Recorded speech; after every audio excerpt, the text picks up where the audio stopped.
नमस्कार दोस्तों, आप सभी लोगों को स्वागत है इलेक्ट्रिकल दोस्ती में यूट्यूब चैनल में। से दोस्तों आज की इस वीडियो के अंदर हम लोग प्रैक्टिकली सीखेंगे हमारा जो रिवर्स फॉरवर्ड स्टार्टर है, ये रिवर्स फॉरवर्ड स्टार्टर का वायरिंग का कनेक्शन किस तरह से किया जाता है। मैं आपको प्रैक्टिकली सिखाएगा स्टेप बाय स्टेप ये रिवर्स फॉरवर्ड स्टार्टर का वायरिंग का कनेक्शन। और दोस्तों ये जो रिवर्स फॉरवर्ड स्टार्टर का वायरिंग का कनेक्शन है ना, रिवर्स फॉरवर्ड स्टार्टर में हमारा दो तरीके का वायरिंग का कनेक्शन होगा। एक नंबर पे हमारा पावर वायरिंग का कनेक्शन होगा और दो नंबर पे हमारा ये रिवर्स फॉरवर्ड स्टार्टर में कंट्रोल वायरिंग का कनेक्शन होगा। तो दोस्तों मैं आपको प्रैक्टिकली सिखाएगा ये रिवर्स फॉरवर्ड स्टार्टर का वायरिंग का कनेक्शन। और दोस्तों अगर आप कभी भी ट्रबल शूट करने जा रहे हो, आपका 3 फेज मोटर का कनेक्शन है रिवर्स फॉरवर्ड स्टार्टर में, वे मोटर हमारा नहीं चल रहा है, तो दोस्तों उस टाइम आपको किन किन बातों का ध्यान देना पड़ेगा। एक नंबर पे हमारा एनओएनसी पुश बटन की तरफ आपको ध्यान देना है। दो नंबर पे हमारा जो दोस्तों एड ऑन ब्लॉक रहता है ना, एड ऑन ब्लॉक क्या होता है, एड ऑन ब्लॉक हमारा एक्जुलरी कॉन्टैक्ट होता है। एक्जुलरी कॉन्टैक्ट मतलब हम लोग सहायक के लिए एड ऑन ब्लॉक का उपयोग में लेते हैं। और 3 नंबर पे हमारा जो कॉन्टैक्टर का अंदर का कोयल रहता है ना, वे कोयल की तरफ भी आपको ध्यान देना पड़ेगा। और 4 नंबर पे दोस्तों हमारा जो ऑयलर है, जो ओवरलोड रिले है, ओवरलोड रिले के ऊपर भी आपको ध्यान देना पड़ेगा। और दोस्तों यहाँ पे मैं आपको और एक बात बताऊं, क्या हमारा इलेक्ट्रिकल का सिस्टम में कुछ चीजें एडवांटेज होने लग रहा है, जनरेशन बदलने लग रहा है। क्या हो रहा है देखो दोस्तों, अगर हम लोग कहीं पे भी हमारा 3 फेज मोटर का वायरिंग का कनेक्शन करके चला रहे हैं, 3 फेज मोटर में हम लोग पावर वायरिंग का भी कनेक्शन कर रहे हैं और हमारा स्टार्टर में हम लोग कंट्रोल वायरिंग का भी कनेक्शन कर रहे हैं। तो दोस्तों हमारा जरूरत का अनुसार कहीं पे हम लोग यूवीआर रिले लगा रहे हैं और हमारा जरूरत का अनुसार कहीं पे हम लोग वीपीआर रिले को लगा रहे हैं। यूवीआर रिले का फुल फॉर्म क्या रहता है, यूवीआर रिले का फुल फॉर्म रहता है अंडर वोल्टेज रिले। और दोस्तों ये जो वीपीआर रिले है, वीपीआर रिले का फुल फॉर्म क्या रहता है, वीपीआर रिले का फुल फॉर्म रहता है वोल्टेज प्रोटेक्शन रिले। और दोस्तों अगर हम लोग ये दोनों रिले को लगाएंगे हमारा स्टार्टर में, तो हमारा इलेक्ट्रिकल के सिस्टम को बहुत अच्छी तरीके से सुरक्षा मिल जाएगा। अब एग्जांपल से मान के चलिए, हमारा 3 फेज मोटर को चलाने के लिए हम लोग कई सारे तरीके से चला सकते हैं। जैसे हमारा डोयल स्टार्टर हो गया, हमारा स्टार डेल्टा स्टार्टर हो गया, हमारा रिवर्स फॉरवर्ड स्टार्टर हो गया, हमारा वीएफडी स्टार्टर हो गया, हमारा जो दोस्तों ऑटो ट्रांसफार्मर है, ऑटो ट्रांसफार्मर हो गया। तो दोस्तों हम लोग कई सारे तरीके से हमारा 3 फेज मोटर को चला सकते हैं। और दोस्तों अगर हम लोग कहीं पे भी 11 केवी या फिर 33 केवी या फिर 66 केवी का वोल्टेज पे हमारा 3 फेज मोटर को चलाएंगे, मतलब हमारा एचटी लाइन से मोटर को चलाएंगे, तो दोस्तों वहां पे हम लोग सॉफ्ट स्टार्टर का उपयोग करते हैं। और दोस्तों अभी हम लोग बात कर रहे हैं एलटी लाइन के ऊपर, जो कि हमारा 415 वोल्टेज का है, 3 फेज का सप्लाई है। क्या हो रहा है देखो दोस्तों, अगर हमारा 3 फेज सिस्टम में आर वाई भी तीनों फेज रहता है, तीनों फेज में से कभी कभी हमारा एक फेज गायब हो जाता है। अगर दोस्तों हमारा एक फेज गायब हो जाएगा ना, तो हमारा ये जो दोस्तों वीपीआर रिले है, वीपीआर रिले हमारा इलेक्ट्रिकल का सिस्टम को पूरा बंद कर देगा। और दोस्तों ये जो यूवीआर रिले है, यूवीआर रिले अंडर वोल्टेज को पता करता है। और दोस्तों ये जो वीपीआर रिले है, वीपीआर रिले वोल्टेज को प्रोटेक्शन देता है, ठीक है ना। अगर मान के चलिए हमारा डाई घुमा के हम लोग 415 वोल्टेज सेट किए हैं, अगर दोस्तों हमारा 380 वोल्टेज या फिर 390 वोल्टेज आएगा ना, तभी भी हमारा इलेक्ट्रिकल का सिस्टम को पूरा बंद कर देगा ये वीपीआर रिले, ठीक है ना। और दोस्तों ये वीडियो में मैं आपको क्यों बताया, क्योंकि दोस्तों इलेक्ट्रिकल का सिस्टम में कुछ चीजें एडवांटेज होने लग रहे, जनरेशन बदल रहा है बोल के मैं आपको जानकारी दे रहा है, इसलिए दोस्तों मैं बताया। और दोस्तों ये जो मैं रिवर्स फॉरवर्ड स्टार्टर का वायरिंग का कनेक्शन कर रहा है ना, यहाँ पे दोस्तों मैं यूवीआर रिले को नहीं ले रहा है और ये मैं वीपीआर रिले को नहीं ले रहा है। मैं आपको प्रैक्टिकली सिखाएगा ये हमारा रिवर्स फॉरवर्ड स्टार्टर का वायरिंग का कनेक्शन किस तरह से किया जाता है। अगर आपका डिमांड रहेगा तो दोस्तों मेरे को नीचे कमेंट बॉक्स पे कमेंट करके जरूर बताइए हमारा यूवीआर रिले का कनेक्शन किस तरह से किया जाता है, हमारा वीपीआर रिले का कनेक्शन किस तरह से किया जाता है। इसके ऊपर मैं वीडियो बनाने का कोशिश करेगा आप लोगों के लिए। और दोस्तों आज की इस वीडियो के अंदर आपका सारा डाउट क्लियर हो जाएगा ये रिवर्स फॉरवर्ड स्टार्टर से। और दोस्तों ये जो मैं वायरिंग का कनेक्शन बना रहा है ना, ये रिवर्स फॉरवर्ड स्टार्टर का, ये रिवर्स फॉरवर्ड स्टार्टर में हम लोग इंटरलॉकिंग का वायरिंग का कनेक्शन करेंगे, हमारा कॉन्टैक्टर का इंचिंग वायरिंग का कनेक्शन करेंगे, हमारा कॉन्टैक्टर का नॉन इंचिंग वायरिंग का कनेक्शन करेंगे, हमारा कॉन्टैक्टर को होल्डिंग का वायरिंग का कनेक्शन देंगे। तो दोस्तों जितना भी डाउट रहेगा ये रिवर्स फॉरवर्ड स्टार्टर से आपका पूरा डाउट क्लियर हो जाएगा। तो दोस्तों वीडियो स्टार्टिंग करने से पहले मैं आपको बता दूं, अगर आप इलेक्ट्रिकल दोस्ती में यूट्यूब चैनल पे न्यू हो तो इलेक्ट्रिकल दोस्ती में यूट्यूब चैनल को सब्सक्राइब करके बेल आइकन को प्रेस करना मत भूलिए, क्योंकि दोस्तों मैं इलेक्ट्रिकल का वीडियो को कभी भी अगर अपलोड करेगा ना, तो आपका मोबाइल में सबसे पहले नोटिफिकेशन आ जाएगा।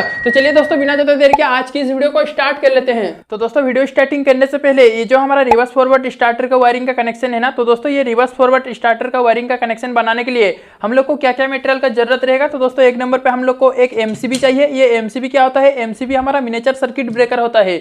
एमसीबी को हमेशा हम लोग 100 एम्पीयर के नीचे इस्तेमाल में लेते हैं। अगर हम लोग को कहीं पे भी 100 एम्पीयर के ऊपर करंट को फ्लो कराना है तो दोस्तों वहां पे हम लोग एमसीबी को लगाएंगे। और दोस्तों ये जो एमसीबी है, ये एमसीबी हमारा सी टाइप का एमसीबी है, 32 एम्पीयर का एमसीबी है, 3 पोल का एमसीबी है। और दोस्तों ये जो मैं एमसीबी को इस्तेमाल ले रहा ना, ये 3 पोल का एमसीबी से मैं ओनली पावर वायरिंग का कनेक्शन करेगा। और दोस्तों यहाँ पे मैं एक सिंगल पोल का एमसीबी ले रहा है, जो कि हमारा 6 एम्पीयर का एमसीबी है। ये एमसीबी से हम लोग कंट्रोल वायरिंग का कनेक्शन करेंगे। ये सिंगल पोल का एमसीबी से, 3 पोल का एमसीबी से हम लोग पावर वायरिंग का कनेक्शन करेंगे और ये सिंगल पोल का एमसीबी से हम लोग कंट्रोल वायरिंग का कनेक्शन करेंगे। और दोस्तों उसके बाद हम लोग को एक कॉन्टैक्टर का जरूरत है। ये कॉन्टैक्टर क्या होता है, कॉन्टैक्टर एक हेवी ड्यूटी रिले होता है। कॉन्टैक्टर के अंदर 2 तरीके का सर्किट आता है, एक नंबर पे पावर वायरिंग का सर्किट और 2 नंबर पे कंट्रोल वायरिंग का सर्किट। यहाँ पे दोस्तों हम लोग रिवर्स फॉरवर्ड स्टार्टर के लिए हम लोग को यहाँ पे 2 कॉन्टैक्टर का जरूरत है। और दोस्तों ये जो हमारा कॉन्टैक्टर है, ये कॉन्टैक्टर हमारा फॉरवर्ड कॉन्टैक्टर है और ये कॉन्टैक्टर हमारा रिवर्स कॉन्टैक्टर है। और दोस्तों ये जो हमारा कॉन्टैक्टर है, ये कॉन्टैक्टर का वोल्टेज रेंज आप जरूर याद रखिए। और दोस्तों ये जो हमारा कॉन्टैक्टर है, ये कॉन्टैक्टर हमारा 24 वोल्टेज से ऑपरेट हो रहा है। हो सकता है आपका कॉन्टैक्टर 415 वोल्टेज से ऑपरेट हो रहा है। तो दोस्तों आपका जो कॉन्टैक्टर है, कॉन्टैक्टर का A1 और A2 टर्मिनल के पास आपको वोल्टेज रेंज जरूर देखने के लिए मिलेगा। वे कॉन्टैक्टर हमारा कितना वोल्टेज से ऑपरेट हो रहा है।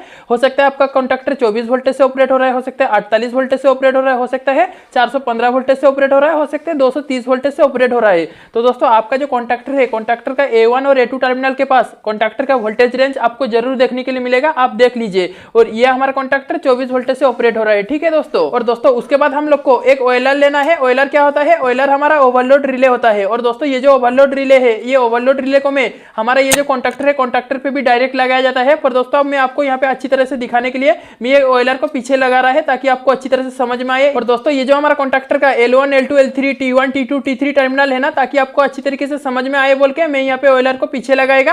यहाँ पे मैं वायर कनेक्शन करेगा, ठीक है। यहाँ पे मैं डायरेक्ट नहीं लगा रहा है, मैं ये ऑयलर को पीछे लगा रहा है, ठीक है। मतलब ये ऑयलर को मैं कॉन्टैक्टर का पीछे लगाएगा, वायरिंग का कनेक्शन करेगा इधर से T1 T2 T3 टर्मिनल से, ठीक है दोस्तों। अभी दोस्तों हम लोग को एक इमरजेंसी पुश बटन लेना है। ये इमरजेंसी पुश बटन क्या होता है? इमरजेंसी पुश बटन क्यों इस्तेमाल किया जाता है? कहीं पर दोस्तों हमारा दुर्घटना घट रहा है, तो दोस्तों जाके हम लोग अगर डायरेक्ट हमारा इमरजेंसी पुश बटन को प्रेस करेंगे ना, तो हमारा ये जो सिस्टम है, ये सिस्टम को पूरा बंद कर देगा, ये इमरजेंसी पुश बटन। और दोस्तों यहाँ पर हम लोग को 2 एनो पुश बटन का जरूरत है, क्योंकि दोस्तों ये जो दोनों एनो पुश बटन है ना, ये एक पुश बटन से हमारा फॉरवर्ड वाला कॉन्टैक्टर स्टार्ट होगा और ये एक पुश बटन से हमारा रिवर्स वाला कॉन्टैक्टर स्टार्ट होगा, ठीक है। इसलिए दोस्तों यहाँ पे मैं 2 एनो पुश बटन ले रहा है और एक NC पुश बटन ले रहा है। और यहाँ पे दोस्तों मैं एड ऑन ब्लॉक ले रहा है। एड ऑन ब्लॉक क्या होता है? एड ऑन ब्लॉक हमारा एक्जुलरी कॉन्टैक्ट होता है। एक्जुलरी कॉन्टैक्ट को क्यों लगाया जाता है?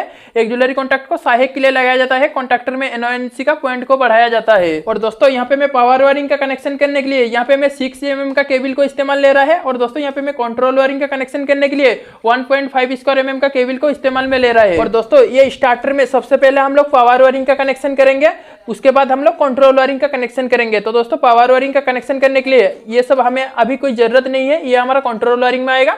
तो दोस्तों इसको मैं साइड में रख देता है, ये मैं बाद में लेगा, ठीक है। पहले हम लोग पावर वायरिंग का कनेक्शन करेंगे, ठीक है। ये रिवर्स फॉरवर्ड स्टार्टर में, तो दोस्तों ये रिवर्स फॉरवर्ड स्टार्टर में सबसे पहले हम लोग पावर वायरिंग का कनेक्शन करेंगे। तो दोस्तों पावर वायरिंग का कनेक्शन करने के लिए हम लोग यहाँ पे क्या करेंगे? ये जो हमारा MCB का इनपुट में RYB तीनों फेज है ना, RYB तीनों फेज को हम लोग कनेक्ट करेंगे। आप चाहे तो ऊपर से भी कनेक्ट कर सकते हो RYB तीनों फेज, आप चाहे तो MCB का नीचे से भी RYB तीनों फेज को कनेक्ट कर सकते हो। मैं यहाँ पे नीचे RYB तीनों फेज को कनेक्ट कर रहा है, तो फटाक से मैं यहाँ पे RYB तीनों फेज को जोड़ लेता है। और दोस्तों यहाँ पे मैं MCB का इनपुट में RYB तीनों फेज लाके कनेक्ट कर दिया। अभी दोस्तों ये जो हमारा MCB का आउटपुट से जाएगा ना RYB तीनों फेज, वे हमारा ये जो हमारा कॉन्टैक्टर है, ये हमारा फॉरवर्ड वाला कॉन्टैक्टर है। तो फॉरवर्ड वाला कॉन्टैक्टर में RYB तीनों फेज को कनेक्ट कर देगा L1 L2 L3 टर्मिनल पे। तो दोस्तों फटाक से इसको मैं जोड़ लेता है L1 L2 L3 टर्मिनल में RYB तीनों फेज को। और दोस्तों यहाँ पे मैं कनेक्शन कर दिया। ये जो हमारा MCB से RYB तीनों फेज आया हुआ है, ये जो हमारा फॉरवर्ड वाला कॉन्टैक्टर है, हमारा कॉन्टैक्टर का L1 L2 L3 में मैं कनेक्ट कर दिया। MCB से आउटपुट से लेके ये जो हमारा फॉरवर्ड वाला कॉन्टैक्टर है, RYB तीनों फेज है, L1 L2 L3 पे कनेक्ट कर दिया। और दोस्तों यहीं से मैं लूपिंग ले लेगा। ये जो हमारा रिवर्स वाला कॉन्टैक्टर है, रिवर्स वाला कॉन्टैक्टर का L1 L2 L3 टर्मिनल पे मैं RYB तीनों फेज को जोड़ लेता है। तो दोस्तों इसको मैं भी फटाक से जोड़ लेता है RYB तीनों फेज को L1 L2 L3 टर्मिनल पे रिवर्स वाला कॉन्टैक्टर का। और दोस्तों यहाँ पे मैं फॉरवर्ड वाला कॉन्टैक्टर से कनेक्शन लेके ये जो हमारा रिवर्स वाला कॉन्टैक्टर है L1 L2 L3 टर्मिनल पे RYB तीनों फेज को लाके कनेक्ट कर दिया।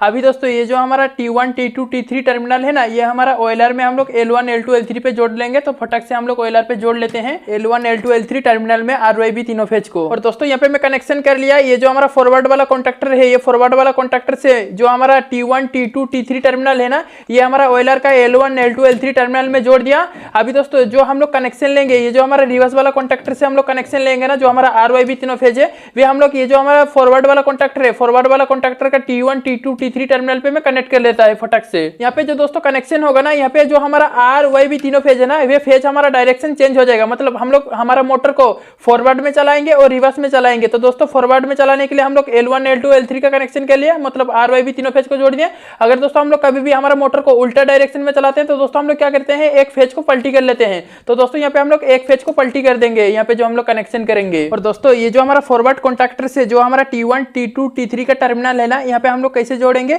ये जो हमारा ब्लू वाला फेज है, मतलब RYB वाला फेज है ना, तो दोस्तों यहाँ पे हम लोग हमारा जो रेड वाला फेज है, रेड वाला फेज को कनेक्ट करेंगे। तो देखो यहाँ पे हम लोग किस तरीके से कनेक्शन कर रहे हैं। तो देखो दोस्तों ये जो हमारा रिवर्स वाला कॉन्टैक्टर है, रिवर्स वाला कॉन्टैक्टर का जो हमारा RYB तीनों फेज है, वे हमारा कुछ डायरेक्शन चेंज हो जाएगा। मतलब हमारा वायरिंग का कनेक्शन कुछ इस तरीके से चेंज हो जाएगा। तो दोस्तों यहाँ पे हम लोग Y वाला फेज को कनेक्ट करेंगे हमारा जो कॉन्टैक्टर का T2 टर्मिनल है ना, T2 टर्मिनल पे हम लोग Y वाला फेज को कनेक्ट करेंगे। और दोस्तों यहाँ पे हमारा रिवर्स वाला कॉन्टैक्टर का ये जो हमारा R वाला फेज है, R वाला फेज पे हम लोग V वाला फेज को कनेक्ट करेंगे, ठीक है ना। हमारा V वाला फेज हम लोग कॉन्टैक्टर का हमारा जो T1 टर्मिनल है, T1 टर्मिनल पे हम लोग ब्लू वाला फेज को कनेक्ट करेंगे। और दोस्तों यहाँ पर आप देख सकते हो ये जो हमारा फॉरवर्ड वाला कॉन्टैक्टर है, ये फॉरवर्ड वाला कॉन्टैक्टर का हमारा L1 L2 L3 हमारा जो ऑयलर है, ऑयलर का L1 L2 L3 पे कनेक्ट हो गया है। और दोस्तों ये जो हमारा रिवर्स वाला कॉन्टैक्टर है, ये रिवर्स वाला कॉन्टैक्टर में जो हमारा RYB तीनों फेज है वे कुछ फेज यहाँ पे चेंज हो गया। क्यों चेंज हो गया? और दोस्तों अगर हम लोग कभी भी फॉरवर्ड में चलाएंगे तो हमारा ये कॉन्टैक्टर काम करेगा, अगर हम लोग कभी भी रिवर्स में चलाएंगे तो ये कॉन्टैक्टर काम करेगा। और दोस्तों यहाँ पे जो हम लोग वायरिंग का कनेक्शन कर रहे हैं ना, तो दोस्तों कई सारे आदमी लोग का मन में कंफ्यूजन आ रहा होगा, डाउट आ रहा होगा कि ये जो हम लोग कनेक्शन कर रहे हैं यहाँ पे शॉर्ट सर्किट क्रिएट होगा। दोस्तों यहाँ पे शॉर्ट सर्किट क्रिएट नहीं होगा। यहाँ पे दोस्तों हम लोग ये दोनों कॉन्टैक्टर के बीच में इंटरलॉकिंग का वायरिंग का कनेक्शन करेंगे। इंटरलॉकिंग का वायरिंग का कनेक्शन मतलब अगर हमारा फॉरवर्ड वाला कॉन्टैक्टर चालू होगा तो हमारा रिवर्स वाला कॉन्टैक्टर चालू नहीं होगा, अगर हमारा रिवर्स वाला कॉन्टैक्टर चालू होगा तो हमारा फॉरवर्ड वाला कॉन्टैक्टर चालू नहीं होगा। ये दोनों कॉन्टैक्टर के बीच में एक ही कॉन्टैक्टर एक ही बार स्टार्ट होगा, ये दोनों कॉन्टैक्टर एक ही बार स्टार्ट नहीं होगा। दोस्तों इसको कहा जाता है इंटरलॉकिंग का वायरिंग का कनेक्शन। वे दोस्तों हमारा कंट्रोल वायरिंग में आएगा। कंट्रोल वायरिंग जब हम लोग कनेक्शन करेंगे तब हम लोग ये इंटरलॉकिंग का वायरिंग का कनेक्शन करेंगे ये दोनों कॉन्टैक्टर के बीच में। और दोस्तों यहाँ पर हमारा बाकी रह गया हमारा जो 3 फेज मोटर है, 3 फेज मोटर का कनेक्शन। और दोस्तों ये जो हमारा ऑयलर है, ऑयलर का T1 T2 T3 जो टर्मिनल है वे हमारा 3 फेज मोटर में कनेक्शन होगा। और दोस्तों 3 फेज मोटर का अंदर हमेशा हमारा 6 टर्मिनल रहता है। 6 टर्मिनल का नाम क्या क्या रहता है? U1 V1 W1 W2 U2 V2, ठीक है ना। और दोस्तों ये जो 6 टर्मिनल है अगर हम लोग तीनों पट्टी ऊपर से शॉर्ट कर देंगे, इस तरह से शॉर्ट कर देंगे तो वे हो जाता है हमारा स्टार कनेक्शन। अगर दोस्तों हम लोग तीनों पट्टी को सीधा सीधा अटैच करेंगे वे हो जाता है हमारा डेल्टा कनेक्शन। और दोस्तों ये जो मैं स्टार्टर का वायरिंग का कनेक्शन बना रहा है, जो हमारा रिवर्स फॉरवर्ड स्टार्टर का वायरिंग का कनेक्शन बना रहे हैं ना, वे हमारा 10 HP का नीचे का मोटर को चलाने के लिए हम लोग यहाँ पे रिवर्स फॉरवर्ड स्टार्टर का वायरिंग का कनेक्शन बना रहे हैं। अगर दोस्तों हम लोग कहीं पे भी 10 HP का ऊपर रिवर्स फॉरवर्ड स्टार्टर में चलाएंगे ना, तो दोस्तों वहां पर हम लोग star delta reverse forward starter का वायरिंग का कनेक्शन करके 10 HP का ऊपर मोटर को हम लोग चलाएंगे। और दोस्तों अभी हमारा बाकी रह गया एक 3 फेज मोटर का कनेक्शन। तो दोस्तों अगर आपके पास 3 फेज का एक मोटर रहेगा, ये जो हमारा ऑयलर है, ऑयलर का T1 T2 T3 टर्मिनल पे आप RYB तीनों फेज को लाके मोटर का कनेक्ट करा सकते हो। और दोस्तों हमारा जो 3 फेज मोटर रहता है, 3 फेज मोटर को हम लोग 2 तरीके से चलाते हैं। एक तो हमारा मोटर को हम लोग स्टार कनेक्शन में चलाएंगे, नहीं तो फिर वे मोटर को हम लोग डेल्टा कनेक्शन में चलाएंगे। और दोस्तों मेरे सामने तो फिलहाल अभी नहीं है 3 फेज का मोटर, तो दोस्तों मैं एग्जांपल लेके चल रहा है। ये जो हमारा एक लैंप है, 100 वाट का लैंप है, ये लैंप हमारा जो है फेज न्यूट्रल से चलता है, मतलब हमारा सिंगल फेज का वोल्टेज से ये बल्ब हमारा ग्लो होता है। तो दोस्तों यहाँ पे मैं क्या करेगा, ये जो हमारा ऑयलर है, ये ऑयलर का हमारा जो दोस्तों T1 और T3 टर्मिनल है ना, यहाँ पे मैं दोनों वायर को कनेक्ट कर देगा लैंप का। अगर आपके पास 3 फेज का मोटर रहेगा तो दोस्तों ये जो हमारा ऑयलर है, ऑयलर का आउटपुट में RYB तीनों फेज आप ले सकते हो, मतलब T1 T2 T3 टर्मिनल पे मोटर के लिए कनेक्शन ले सकते हो। फिलहाल मैं ये लैंप का कनेक्शन ले रहा है आपको दिखाने के लिए। और दोस्तों इतना सा ही वायरिंग का कनेक्शन करते हमारा पावर वायरिंग का कनेक्शन कंप्लीट हो चुका है। अभी दोस्तों हम लोग कंट्रोल वायरिंग का कनेक्शन करेंगे ये रिवर्स फॉरवर्ड स्टार्टर में। और दोस्तों अभी हम लोग ये स्टार्टर में कंट्रोल वायरिंग का कनेक्शन करेंगे। तो दोस्तों कंट्रोल वायरिंग का कनेक्शन करने के लिए हम लोग क्या करेंगे, सबसे पहले हमारा जो फेज वाला वायर है, वे फेज वाला वायर हम लोग MCB का इनपुट में लाके कनेक्ट करेंगे। और दोस्तों ये जो MCB का आउटपुट से वायर आएगा ना, वे हमारा ऑयलर का 95 टर्मिनल पे हम लोग MCB का आउटपुट से कनेक्शन ले लेंगे। तो फटाक से इसको मैं जोड़ लेता है MCB का आउटपुट से हमारा 95 टर्मिनल में ऑयलर का। और दोस्तों ये जो हमारा ओवरलोड रिले का मतलब ऑयलर का जो दोस्तों हमारा 95 एंड 96 टर्मिनल होता है ना, वे हमारा NC टर्मिनल होता है। और दोस्तों यहाँ पर मैं MCB का आउटपुट से हमारा जो दोस्तों ऑयलर का 95 टर्मिनल है ना, 95 टर्मिनल पे मैं कनेक्ट कर दिया। अभी दोस्तों ये जो हमारा ऑयलर का 96 टर्मिनल है ना, ये 96 टर्मिनल हम लोग इमरजेंसी पुश बटन में कनेक्ट करेंगे, ठीक है ना। तो फटाक से इसको मैं जोड़ लेता है। और दोस्तों यहाँ पर मैं कनेक्शन जोड़ दिया। ये जो हमारा ऑयलर का 96 टर्मिनल है ना, ये 96 टर्मिनल से हमारा जो इमरजेंसी पुश बटन है, इमरजेंसी पुश बटन का 1 नंबर का टर्मिनल पे मैं कनेक्ट कर दिया। अभी दोस्तों ये जो हमारा इमरजेंसी पुश बटन का 2 नंबर का टर्मिनल है ना, ये 2 नंबर का टर्मिनल हमारा जो NC पुश बटन है, NC पुश बटन का 1 नंबर का टर्मिनल पे मैं फटाक से जोड़ लेता है, कनेक्ट कर लेता है। और दोस्तों अगर आप चाहो तो ये इमरजेंसी पुश बटन को MCB का आउटपुट से भी कनेक्शन ले सकते हो। पर दोस्तों यहाँ पे मैं ऑयलर का मतलब ओवरलोड का आउटपुट से ये इमरजेंसी पुश बटन को लगा रहा है। यहाँ पे दोस्तों मैं इमरजेंसी पुश बटन से लेके हमारा जो NC पुश बटन है, NC पुश बटन का 1 नंबर का टर्मिनल में कनेक्शन कंप्लीट कर लिया। अभी दोस्तों ये जो हमारा 2 नंबर का टर्मिनल है ना, ये 2 नंबर का टर्मिनल हम लोग हमारा जो एनो पुश बटन है, एनो पुश बटन में हम लोग कनेक्शन देंगे। अभी दोस्तों ये दोनों पुश बटन को मैं फेज वायर का कनेक्शन देगा, ठीक है ना। यहाँ पे जो दोस्तों हमारा एनो पुश बटन है, ये हमारा जो एनो पुश बटन है, ये एनो पुश बटन को मैं फेज वायर का कनेक्शन देगा। और दोस्तों ये जो पुश बटन है, ये पुश बटन हमारा एनो पुश बटन है। एनो पुश बटन का 3 नंबर का टर्मिनल पे मैं कनेक्शन कर दिया। ये जो हमारा एनसी पुश बटन है, एनसी पुश बटन का 2 नंबर का टर्मिनल से लेके हमारा 3 नंबर का टर्मिनल पे मैं कनेक्ट कर दिया। और दोस्तों अभी हमारा और एक पुश बटन पे हम लोग कनेक्शन कर लेते हैं 3 नंबर का टर्मिनल पे, फटक से इसको मैं जोड़ लेता है। और दोस्तों ये जो हमारा 2 एनो पुश बटन है ना, ये 2 जो एनो पुश बटन है, ये पुश बटन से ये हमारा फॉरवर्ड वाला कॉन्टैक्टर स्टार्ट होगा और ये पुश बटन से हमारा ये रिवर्स वाला कॉन्टैक्टर स्टार्ट होगा। अभी दोस्तों ये जो हमारा कॉन्टैक्टर है, ये कॉन्टैक्टर में हम लोग न्यूट्रल वायर का कनेक्शन देंगे। तो दोस्तों हम लोग न्यूट्रल वायर का कनेक्शन कहाँ देंगे? ये जो हमारा कॉन्टैक्टर का A2 टर्मिनल है ना, ये कॉन्टैक्टर का A2 टर्मिनल पे हम लोग न्यूट्रल वायर का कनेक्शन देंगे। आप चाहो तो A1 पर भी न्यूट्रल वायर को जोड़ सकते हो, पर दोस्तों यहाँ पे मैं A2 टर्मिनल पे न्यूट्रल वायर का कनेक्शन दे रहा है, ठीक है। अभी दोस्तों ये जो हमारा कॉन्टैक्टर का A2 टर्मिनल है ना, ये A2 टर्मिनल पे मैं न्यूट्रल वायर को भी कनेक्ट कर लिया है। अभी दोस्तों हम लोग हमारा कॉन्टैक्टर के ऊपर एड ऑन ब्लॉक को लगा लेंगे। एड ऑन ब्लॉक क्या होता है? एड ऑन ब्लॉक हमारा एक्जुलरी कॉन्टैक्ट होता है। एक्जुलरी कॉन्टैक्ट का मतलब हम लोग सहायक के लिए एड ऑन ब्लॉक का उपयोग लेते हैं। और दोस्तों ये जो मैं एड ऑन ब्लॉक लगा रहा है ना, ये दोनों कॉन्टैक्टर के बीच में मैं इंटरलॉकिंग का वायरिंग का भी कनेक्शन करेगा ये एड ऑन ब्लॉक के साथ। और दोस्तों आप मान के चलिए ये जो हमारा फॉरवर्ड वाला कॉन्टैक्टर है, ये फॉरवर्ड वाला कॉन्टैक्टर हमारा ये पुश बटन से स्टार्ट होगा और ये जो हमारा रिवर्स वाला कॉन्टैक्टर है, ये रिवर्स वाला कॉन्टैक्टर हमारा ये पुश बटन से स्टार्ट होगा। तो दोस्तों अभी हम लोग क्या करेंगे, ये जो हमारा फॉरवर्ड वाला कॉन्टैक्टर है, ये फॉरवर्ड वाला कॉन्टैक्टर को चालू करने के लिए हमारा ये जो दोस्तों एनो पुश बटन है, एनो पुश बटन का 4 नंबर का टर्मिनल से हम लोग कनेक्शन ले लेंगे। हमारा ये जो रिवर्स वाला कॉन्टैक्टर है, एड ऑन ब्लॉक का एनसी टर्मिनल पे हम लोग कनेक्शन करेंगे। और दोस्तों ये जो पुश बटन है, ये पुश बटन का आउटपुट से डायरेक्ट हम लोग ये फॉरवर्ड वाला कॉन्टैक्टर को कनेक्शन नहीं देंगे। ये जो दोस्तों हमारा रिवर्स वाला कॉन्टैक्टर है ना, ये रिवर्स वाला कॉन्टैक्टर का एनसी टर्मिनल पे हम लोग कनेक्शन करेंगे, क्योंकि दोस्तों ये दोनों का बीच में हम लोग इंटरलॉकिंग का भी वायरिंग का कनेक्शन करेंगे। तो दोस्तों इसीलिए हम लोग ये जो हमारा 62 टर्मिनल है एनसी का एड ऑन ब्लॉक का, यहाँ पे मैं हमारा जो एनो पुश बटन है, एनो पुश बटन का 4 नंबर का टर्मिनल, यहाँ पे मैं 62 टर्मिनल पे हमारा जो एनसी कॉन्टैक्ट है, एनसी कॉन्टैक्ट में जोड़ लेता है एड ऑन ब्लॉक का। और दोस्तों ये जो हमारा एनो पुश बटन है, एनो पुश बटन का 4 नंबर का टर्मिनल से लेके ये जो हमारा एड ऑन ब्लॉक है 62 टर्मिनल पे जोड़ दिया। अभी दोस्तों ये जो हमारा एड ऑन ब्लॉक का जो 61 का टर्मिनल है ना, वे हमारा जो दोस्तों फॉरवर्ड वाला कॉन्टैक्टर है, फॉरवर्ड वाला कॉन्टैक्टर का A1 टर्मिनल पे मैं फेज वाला वायर को लाके कनेक्ट कर लिया है। और दोस्तों यहाँ पर मैं जोड़ दिया है ये जो हमारा रिवर्स वाला कॉन्टैक्टर है, ये रिवर्स वाला कॉन्टैक्टर का जो हमारा एनसी टर्मिनल है, ये एनसी टर्मिनल हमारा ये जो फॉरवर्ड वाला कॉन्टैक्टर है, ये फॉरवर्ड वाला कॉन्टैक्टर का A1 टर्मिनल पे मैं फेज वायर को लाके कनेक्शन कर दिया। और दोस्तों आपको डायरेक्ट इस तरह से कनेक्शन नहीं देना है। ये जो हमारा एनो पुश बटन का 4 नंबर का टर्मिनल है, आप डायरेक्ट ये जो हमारा कॉन्टैक्टर का A1 टर्मिनल है, A1 टर्मिनल पे आप डायरेक्ट कनेक्शन मत दीजिए, क्योंकि दोस्तों ये दोनों कॉन्टैक्टर के बीच में हम लोग को इंटरलॉकिंग का वायरिंग का कनेक्शन करना है। इंटरलॉकिंग का मतलब क्या है? हम चाहे तो ये जो हमारा फॉरवर्ड वाला कॉन्टैक्टर है, ये फॉरवर्ड वाला कॉन्टैक्टर स्टार्ट होगा तो हमारा ये रिवर्स वाला कॉन्टैक्टर स्टार्ट नहीं होगा। अगर हमारा ये रिवर्स वाला कॉन्टैक्टर स्टार्ट होगा तो हमारा ये फॉरवर्ड वाला कॉन्टैक्टर स्टार्ट नहीं होगा। इसलिए दोस्तों यहाँ पे मैं एड ऑन ब्लॉक लगा के हम लोग ये दोनों कॉन्टैक्टर के बीच में इंटरलॉकिंग का वायरिंग का कनेक्शन बना रहे हैं। और दोस्तों अभी हम लोग ये जो हमारा रिवर्स वाला कॉन्टैक्टर है, ये रिवर्स वाला कॉन्टैक्टर का वायरिंग का कनेक्शन करेंगे। तो दोस्तों अभी हम लोग क्या करेंगे, ये जो हमारा एनो पुश बटन है, एनो पुश बटन का 4 नंबर का टर्मिनल से लेके ये जो हमारा फॉरवर्ड वाला कॉन्टैक्टर है, फॉरवर्ड वाला कॉन्टैक्टर का एनसी टर्मिनल पे जो हमारा 62 नंबर का टर्मिनल है, 62 नंबर का टर्मिनल पे हम लोग कनेक्शन करेंगे। हमारा एनो पुश बटन का 4 नंबर का टर्मिनल से कनेक्शन लेके हमारा जो 62 नंबर का टर्मिनल है एनसी का, यहाँ पे मैं कनेक्शन करता है, फटक से इसको मैं जोड़ लेता है 4 नंबर का टर्मिनल से लेके ये जो हमारा 62 टर्मिनल है, 62 टर्मिनल पे मैं कनेक्शन कर लेता है। तो दोस्तों यहाँ पर मैं जोड़ दिया ये जो हमारा एनो पुश बटन का 4 नंबर का टर्मिनल है, 4 नंबर का टर्मिनल से कनेक्शन लेके ये जो हमारा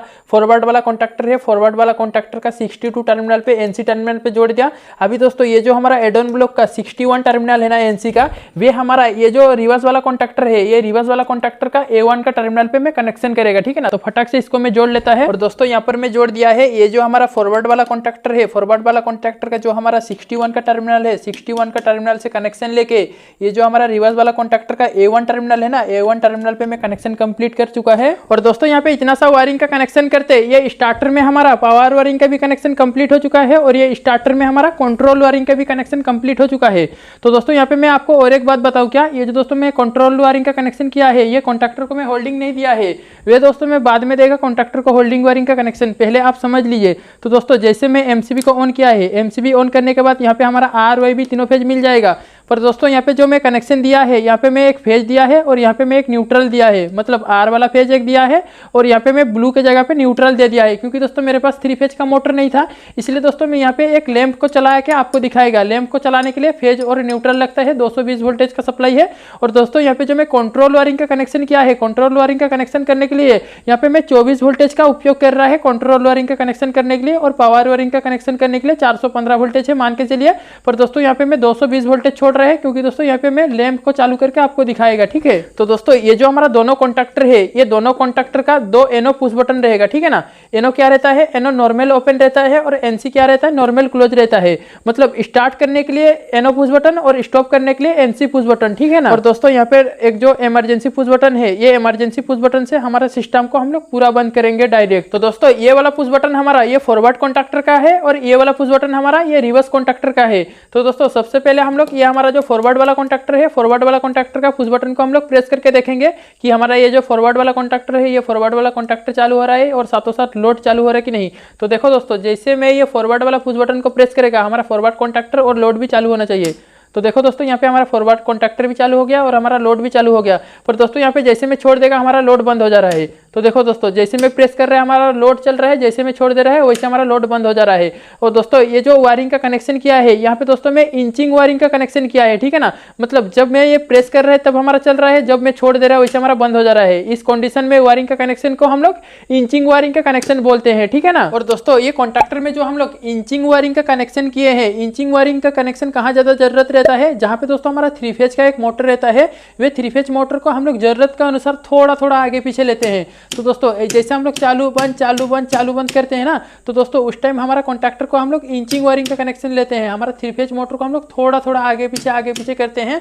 अगर दोस्तों हमारा 3 फेज मोटर को थोड़ा थोड़ा अगर हम लोग आगे पीछे लेंगे ना, तो दोस्तों जैसे हमारा स्विमिंग मोटर हो गया, हमारा होस्टिंग मोटर हो गया, हमारा टोली मोटर हो गया, तो दोस्तों जो हम लोग आगे पीछे लेंगे ना, तो वे हो जाता है हमारा इंचिंग वायरिंग का कनेक्शन। पर दोस्तों यहाँ पे मैं इंचिंग वायरिंग का कनेक्शन के साथ साथ कॉन्टैक्टर को होल्डिंग के भी वायरिंग का कनेक्शन में आपको बता रहा है, दिखा रहा है कॉन्टैक्टर में होल्डिंग वायरिंग का कनेक्शन किस तरह से किया जाता है। आप ये याद रखिए, अगर हम लोग चालू बंद कर रहे हैं तो वे हो जाता है हमारा इंचिंग वायरिंग का कनेक्शन। अगर दोस्तों हम लोग ये कॉन्टैक्टर को होल्डिंग वायरिंग का कनेक्शन दे देंगे तो वे हो जाता है हमारा नॉन इंचिंग वायरिंग का कनेक्शन। पर दोस्तों अभी मैं ये कॉन्टैक्टर को होल्डिंग वायरिंग का कनेक्शन नहीं दिया है, थोड़ी देर बाद में ये कॉन्टैक्टर को होल्डिंग वायरिंग का भी कनेक्शन देता है। तो देखो दोस्तों, यहाँ पे जैसे हमारा ये 2 एनो पुश बटन है, ये दोनों एनो पुश बटन से मैं आपको बोला था ना, ये जो हमारा दोनों कॉन्टैक्टर है, ये दोनों कॉन्टैक्टर एक ही बार स्टार्ट नहीं होगा। अगर दोस्तों ये जो हमारा दोनों कॉन्टैक्टर है, दोनों कॉन्टैक्टर एक ही बार स्टार्ट होगा तो यहाँ पे हमारा शॉर्ट सर्किट क्रिएट हो जाएगा। शॉर्ट सर्किट क्रिएट क्यों होगा, क्योंकि दोस्तों ये दोनों जो कॉन्टैक्टर है, ये दोनों कॉन्टैक्टर में से हमारा एक ही कॉन्टैक्टर एक ही बार स्टार्ट होगा। ये दोनों कॉन्टैक्टर एक ही बार स्टार्ट नहीं होना चाहिए। यहाँ पर आप देख सकते हो हमारा जो RYB तीनों फेज है, यहाँ पे हमारा RYB तीनों फेज है। हमारा जो दोस्तों फॉरवर्ड वाला कॉन्टैक्टर है, फॉरवर्ड वाला कॉन्टैक्टर से हमारा जो RYB तीनों फेज आया है, वे हमारा रिवर्स वाला कॉन्टैक्टर में आया है। और दोस्तों यहाँ पे जो हमारा रिवर्स कॉन्टैक्टर का T1 T2 T3 टर्मिनल है ना, यहाँ पे कुछ चेंज हो गया है। यहाँ पे RYB तीनों फेज है, यहाँ पे दोस्तों B Y और R है, ठीक है ना। यहाँ पे कुछ इस तरीके से चेंज हो गया है। और दोस्तों ये जो हमारा फॉरवर्ड वाला कॉन्टैक्टर है, फॉरवर्ड वाला कॉन्टैक्टर में RYB तीनों फेज है सीधा। यहाँ पे हमारा RYB तीनों फेज में से डायरेक्शन चेंज हो गया है फेज का। और दोस्तों यहाँ पे जो हमारा कॉन्टैक्टर के बीच में हम लोग इंटरलॉकिंग का वायरिंग का कनेक्शन किए हैं ना, तो देखो दोस्तों इंटरलॉकिंग का वायरिंग का कनेक्शन का मतलब ऐसा है, जब हमारा ये फॉरवर्ड वाला कॉन्टैक्टर चालू होगा तब हमारा ये रिवर्स वाला कॉन्टैक्टर चालू नहीं होगा। अगर हमारा रिवर्स वाला कॉन्टैक्टर चालू होगा तो हमारा ये फॉरवर्ड वाला कॉन्टैक्टर चालू नहीं होगा। तो दोस्तों इसको हम लोग प्रैक्टिकली देख लेते हैं। तो दोस्तों यहाँ पे देखो, जैसे ये में हमारा ये जो फॉरवर्ड वाला कॉन्टैक्टर है, फॉरवर्ड वाला कॉन्टैक्टर का एनो पुश बटन को अगर प्रेस कर रहा है तो हमारा यहाँ पे फॉरवर्ड वाला कॉन्टैक्टर भी चालू हो रहा है, लोड भी चालू हो रहा है। अगर दोस्तों मैं जबरदस्ती ये जो हमारा रिवर्स वाला कॉन्टैक्टर है, रिवर्स वाला कॉन्टैक्टर का पुश बटन को प्रेस करेगा तभी भी हमारा ये कॉन्टैक्टर चालू नहीं होगा। तो देखो दोस्तों यहाँ पे मैं प्रेस कर रहा है पर हमारा कॉन्टैक्टर चालू नहीं हो रहा है। जब तक दोस्तों हमारा ये वाला कॉन्टैक्टर बंद नहीं होगा तब तक हमारा ये वाला कॉन्टैक्टर चालू नहीं होगा, और ये वाला कॉन्टैक्टर चालू होने के बाद हमारा ये वाला कॉन्टैक्टर चालू नहीं होगा। तो देखो दोस्तों, जैसे मैं ये हमारा रिवर्स वाला कॉन्टैक्टर को चालू कर रहा है तो हमारा रिवर्स वाला कॉन्टैक्टर चालू हो रहा है, और दोस्तों ऊपर से मैं अगर प्रेस कर रहा है तो हमारा ये फॉरवर्ड वाला कॉन्टैक्टर चालू नहीं हो रहा है। मतलब ये दोनों कॉन्टैक्टर के बीच में एक ही कॉन्टैक्टर एक बार स्टार्ट होगा, दोनों कॉन्टैक्टर एक ही बार स्टार्ट नहीं होगा। इसको कहते हैं हम लोग इंटरलॉकिंग का वायरिंग का कनेक्शन। और दोस्तों इसके ऊपर मैं ऑलरेडी एक वीडियो बना रखा है, इंटरलॉकिंग का वायरिंग का कनेक्शन किस तरह से किया जाता है कॉन्टैक्टर में। डिस्क्रिप्शन बॉक्स में लिंक दे दूंगा, उधर से जाके वे वीडियो को आप अच्छी तरह से देख सकते हो। कंट्रोल वायरिंग का कनेक्शन क्या है, इंटरलॉकिंग का वायरिंग का कनेक्शन किस तरह से बनाया जाता है कॉन्टैक्टर में। तो दोस्तों अभी हम लोग ये स्टार्टर में होल्डिंग वायरिंग का कनेक्शन करेंगे। ये हमारा फॉरवर्ड कॉन्टैक्टर को हम लोग होल्डिंग देंगे और ये हमारा रिवर्स कॉन्टैक्टर को हम लोग होल्डिंग देंगे, ठीक है ना। हम चाहते हैं अगर हमारा कॉन्टैक्टर को अगर हम लोग एक बार पुश बटन को प्रेस करेंगे तो हमारा कॉन्टैक्टर कंटिन्यू चालू रहना चाहिए, ठीक है ना। तो दोस्तों इसके लिए हम लोग को होल्डिंग देना पड़ेगा। तो देखो दोस्तों ये जो हमारा फॉरवर्ड कॉन्टैक्टर है, ये फॉरवर्ड कॉन्टैक्टर को अगर हम लोग होल्डिंग करके रखेंगे तो दोस्तों हम लोग को एनो कॉन्टैक्ट का जरूरत रहता है। यहाँ पे हमारा एनो कॉन्टैक्ट है, देख सकते हो एड ऑन ब्लॉक के ऊपर एनो कॉन्टैक्ट है। तो दोस्तों ये जो हमारा एनो पुश बटन का 3 नंबर का टर्मिनल है ना, ये एनो पुश बटन का 3 नंबर का टर्मिनल, ये जो दोस्तों हमारा एड ऑन ब्लॉक है, एड ऑन ब्लॉक का एनो पे में कनेक्ट करेगा, जो कि है ये हमारा एड ऑन ब्लॉक का 54 टर्मिनल पे में कनेक्ट करेगा। तो दोस्तों यहाँ पे मैं जोड़ दिया है ये जो हमारा एनो पुश बटन का 3 नंबर का टर्मिनल है, फॉरवर्ड वाला कॉन्टैक्टर का 3 नंबर का टर्मिनल से वायर का कनेक्शन लेके ये जो हमारा फॉरवर्ड वाला कॉन्टैक्टर का जो दोस्तों 54 एनो टर्मिनल है ना, 54 एनो टर्मिनल पे मैं कनेक्ट कर दिया। अभी दोस्तों ये जो हमारा 53 का टर्मिनल है ना, ये 53 का टर्मिनल से मैं वायरिंग का कनेक्शन लेके ये जो हमारा कॉन्टैक्टर का A1 टर्मिनल है ना, कॉन्टैक्टर का A1 टर्मिनल पे मैं कनेक्ट कर देगा। तो फटाक से इसको मैं जोड़ लेता है। तो दोस्तों यहाँ पे मैं हमारा जो एड ऑन ब्लॉक का 53 टर्मिनल है, ये 53 टर्मिनल से मैं एनो पॉइंट से कनेक्शन लेके ये जो हमारा फॉरवर्ड कॉन्टैक्टर का A1 टर्मिनल है ना, A1 टर्मिनल पे मैं कनेक्शन कर लिया। अभी दोस्तों हमारा बाकी रह गया रिवर्स वाला कॉन्टैक्टर। और दोस्तों ये जो रिवर्स कॉन्टैक्टर है, ये रिवर्स कॉन्टैक्टर को होल्डिंग देने के लिए हम लोग क्या करेंगे, हमारा जो दोस्तों रिवर्स कॉन्टैक्टर का एनो पुश बटन है ना, रिवर्स कॉन्टैक्टर का एनो पुश बटन से हम लोग यहाँ पे 3 नंबर का टर्मिनल से कनेक्शन लेंगे। हमारा जो एड ऑन ब्लॉक है रिवर्स कॉन्टैक्टर का जो हमारा 54 टर्मिनल है, 54 टर्मिनल पे हम लोग कनेक्शन देंगे। आप हमेशा ये बात याद रखिए, अगर आप 4 नंबर का टर्मिनल से लोगे तो आपका कॉन्टैक्टर होल्डिंग नहीं होगा, आपको 3 नंबर का टर्मिनल से कनेक्शन लेना है। और दोस्तों यहाँ पे ये जो हमारा एनो पुश बटन का 3 नंबर का टर्मिनल है ना, ये एनो पुश बटन का 3 नंबर का टर्मिनल से कनेक्शन लेके ये जो हमारा एड ऑन ब्लॉक का 54 टर्मिनल है ना, एनो कॉन्टैक्ट है, एनो कॉन्टैक्ट पे मैं कनेक्ट कर दिया। अभी दोस्तों ये जो हमारा 53 टर्मिनल है ना, हमारा एनो कॉन्टैक्ट का 53 टर्मिनल है, ये एनो कॉन्टैक्टर का 53 टर्मिनल, ये जो हमारा कॉन्टैक्टर का A1 टर्मिनल है ना, ये कॉन्टैक्टर का A1 टर्मिनल पे मैं कनेक्ट कर लेता है। तो फटाक से इसको मैं जोड़ लेता है। तो दोस्तों यहाँ पे मैं जोड़ दिया है ये जो हमारा रिवर्स वाला कॉन्टैक्टर है, ये रिवर्स वाला कॉन्टैक्टर का जो दोस्तों हमारा एड ऑन ब्लॉक था ना, एड ऑन ब्लॉक का जो दोस्तों हमारा 53 टर्मिनल था, 53 टर्मिनल से मैं कनेक्शन ले लिया। ये जो हमारा रिवर्स वाला कॉन्टैक्टर है, रिवर्स वाला कॉन्टैक्टर का A1 टर्मिनल पे मैं जोड़ दिया। और दोस्तों यहाँ पे इतना सा वायरिंग का कनेक्शन करते ये स्टार्टर में हमारा होल्डिंग वायरिंग का कनेक्शन कंप्लीट हो चुका है। ये हमारा फॉरवर्ड कॉन्टैक्टर में भी होल्डिंग वायरिंग का कनेक्शन हो चुका है और ये हमारा रिवर्स कॉन्टैक्टर में भी हमारा होल्डिंग वायरिंग का कनेक्शन हो चुका है। अभी दोस्तों हम लोग इसको चालू करके देख लेते हैं। जैसे मैं MCB को ऑन करेगा, ये हमारा एनो पुश बटन है फॉरवर्ड का, ये हमारा अभी एनो पुश बटन है रिवर्स का। तो दोस्तों यहाँ पे मैं हमारा फॉरवर्ड वाला कॉन्टैक्टर को पहले मैं चालू करके देखता है। तो दोस्तों यहाँ पे मैं एनो पुश बटन को एक बार प्रेस करेगा तो देखो दोस्तों यहाँ पे हमारा कॉन्टैक्टर होल्डिंग हो चुका है। अभी दोस्तों ये हमारा जो कॉन्टैक्टर है, कॉन्टैक्टर को हम लोग बंद करके देखेंगे NC पुश बटन से, ये हमारा कॉन्टैक्टर बंद हो रहा है कि नहीं। तो देखो दोस्तों हमारा कॉन्टैक्टर बंद हो रहा है। जैसे हम लोग एनो पुश बटन को प्रेस कर रहे हैं, हमारा कॉन्टैक्टर होल्डिंग होकर रह जा रहा है। जैसे हम लोग NC पुश बटन को प्रेस कर रहे हैं, हमारा कॉन्टैक्टर बंद हो जा रहा है। अभी दोस्तों हम लोग ये देख लेते हैं कि ये जो हमारा दोनों कॉन्टैक्टर है, दोनों कॉन्टैक्टर होल्डिंग वायरिंग में भी क्या हमारा एक ही बार स्टार्ट होकर रह जाएगा दोनों, ऐसा नहीं है दोस्तों। दोनों कॉन्टैक्टर में भी हमारा एक ही कॉन्टैक्टर स्टार्ट होगा, एक ही बार दोनों कॉन्टैक्टर स्टार्ट नहीं होगा। तो देखो दोस्तों यहाँ पे सबसे पहले में हमारा फॉरवर्ड वाला कॉन्टैक्टर को चालू करता है। तो देखो दोस्तों यहाँ पे मैं फॉरवर्ड वाला कॉन्टैक्टर को चालू किया और दोस्तों जैसे यहाँ पे मैं हमारा जो दोस्तों रिवर्स वाला कॉन्टैक्टर का पुश बटन है ना, रिवर्स वाला कॉन्टैक्टर का पुश बटन को भी प्रेस करके देखता है ये चलता है कि नहीं। तो देखो दोस्तों जैसे मैं यहाँ पे हमारा रिवर्स वाला कॉन्टैक्टर को भी चालू कर रहा है, तो दोस्तों यहाँ पे हमारा रिवर्स वाला कॉन्टैक्टर चालू नहीं हो रहा है। क्यों नहीं हो रहा है? क्योंकि दोस्तों ये दोनों के बीच में इंटरलॉकिंग का वायरिंग का कनेक्शन है।